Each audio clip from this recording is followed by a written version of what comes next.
Welcome to the Never Ending Backlog podcast, your place for short reviews from a gamer with the goal of reducing his backlog. From adventures to sandboxes, join our host as we walk through a collection of unplayed treasures. Now, let's take a look at the featured game of this episode of the Never Ending Backlog. Hello everybody, welcome to the Never Ending Backlog podcast. I am your host, Zach. And today we are reviewing the top view, retro-inspired Crawl. I have played Crawl in the past, however not very long.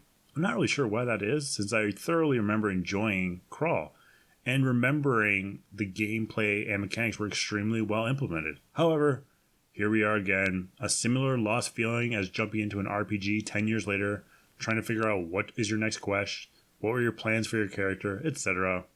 So welcome back to the Never Ending Backlog as we review Crawl today. What is it? According to Steam, Crawl is the local multiplayer dungeon crawler where your friends control the monsters, battle through dungeons, and power up your hero. If a friend kills you, they take your place and it's their turn to crawl. It's a race to gain enough XP and loot to take on the hulking final boss. The genre is indie, brawler, 2D, top view, roguelike. Release date was 2014. The developer and the publisher was Powerhoof. How much is it? $14.99.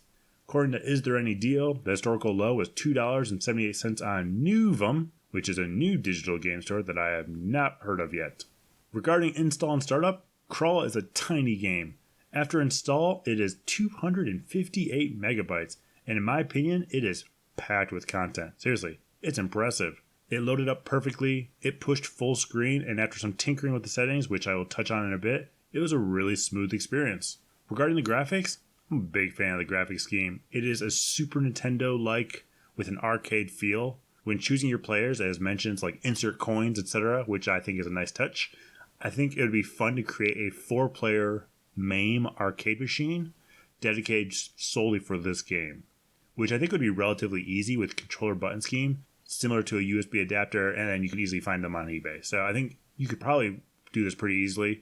You know, I've done this quite a bit with other arcades where I've created my own MAME arcades and I've put my own games on there that weren't necessarily found in arcades. You can pretty much convert any arcade buttons to a USB adapter and plug it in as a secondary controller. And there's some great software out there too.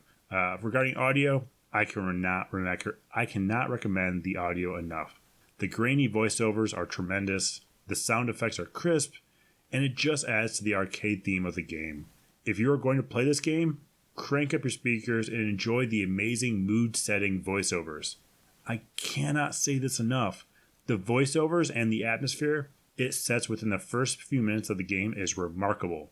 If you are like me and enjoyed the voiceover for Crawl, Powerhoof released a YouTube video called Crawl Behind the Scenes, and it shows the narrator and developer and their process. It's a great 5-minute clip. Plus, it gave me great ideas regarding additional ways to block sound while recording this podcast. I will also note the video is hilarious, and for anyone who creates anything digitally, you can probably relate to it in some way. Regarding controls, Crawl is certainly an easy game to jump into regarding the controls. It has a similar scheme to other 2D top-view action games such as Hammerwatch, and the controls are really easy. You can use the mouse, where you can character moves where the mouse is pointed, and left mouse button attacks, and right mouse button is your special attack. Keyboard is just a few buttons as well, and you can use the controller as well. It's a very universal game. I mean, technically, since you can play split screen on the screen, you share a screen, you could play with a keyboard, mouse, and 2 plugged-in gamepads and just use one computer effortlessly. Plus, it features Steam's remote play if other people have it as well, which I think is really nice. However, there's one problem it took me forever to figure out. When you adjust settings, it took me forever to realize, how do you actually confirm them? If you click escape, the settings never change. Clicking enter doesn't seem to have any impact on the settings saving, and I could not for the life of me figure out how to apply the settings. For reference, I was able to Alt-Enter to make Crawl windowed mode, which would allow me to use OBS and Evernote more effectively. However, it was a small 640 by 480 resolution, and I wanted to do something closer to 1920 by 1080, but to no avail. So I had to search around a little bit. Eventually, I was able to find a solution. In the same settings, so in the list of settings, if you continue to scroll down after you made the change, it's under Apply Settings, but it appears as a selectable option within the option selection. So it's hidden quite a bit. having a back button or an escape prompt a window to auto-apply would be a much nicer experience personally. So, something to look forward to, I think, in the future. Regarding gameplay, it's an easy to understand game. Might not always sound like it, but it's very easy to jump right in. Essentially, there are up to 4 players entering a dungeon. It begins when you choose what type of monster set you want to play as. I usually choose random, and then the same for the other players. They can be human players, they can be CPU players, it can be a mixed match, whatever you want. Once the chosen game begins, and it's an initial brawl to basically see who remains human. Essentially, all players are in a small room and they kill each other until one human remains. Now that human scours the dungeon to find shops, level up, and eventually fight the main boss to beat the game. The interesting mechanic comes into play when the players that were killed off are now ghosts, and they can throw items, set traps, and control the monsters they chose before the game started.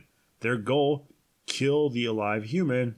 If a ghost succeeds at killing the human, then they become human, and that killed human becomes a ghost, and so on. The humans collect gold to buy special attacks, weapons, items, etc. They also collect experience points to level up. They need to be level 10 to fight the boss. The ghosts collect wrath, which at the end of each level, determined by going to the next floor down by the human player, they can spend that wrath to level up their monsters, evolving them into more challenging monsters, making it harder for the alive human to kill them, and increasing their chance of becoming human again. Essentially, you want to be human as long as possible, and you want to get to level 10 to kill the boss. Regarding difficulty, single player isn't too difficult. If you're playing with bots, you can choose easy, medium, or hard. If you play with human players, I can assume it'd be more challenging, which I think is nice. I am the type of person who prefers to play single player for these type of reviews, as it allows me to learn the structure, get good at the game, and judge it based on the game components themselves, not the audience that plays it. Achievements, so far I've earned 1 out of 45 achievements in just over an hour of game time. Regarding pros, the soundtrack and the sound effects are amazing. The graphics are clean and certainly live up to the arcade quality aspect you'd want to see for a game like this. Gameplay mechanics are extremely well done. It is an addicting experience. Regarding cons, the settings, like I mentioned, are finicky. Confirming settings is kind of a weird situation. It can definitely be repetitive. If you keep playing and unlocking stuff, eventually it'll be the same thing over and over again. However, I actually thoroughly enjoyed it. There's a lot to it, and like I said, it's under 300 megabytes. That's a huge amount of content for that. And playing multiplayer or single player is a great experience.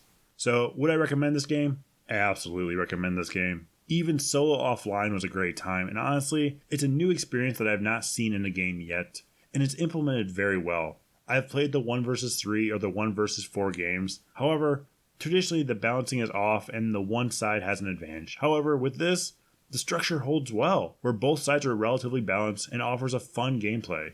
Plus, it's a really creative indie game. Seriously, it's really well done. So, that's my review of Crawl on today's episode of Never Ending Backlog Podcast. Thank you for joining us, and we'll speak again soon.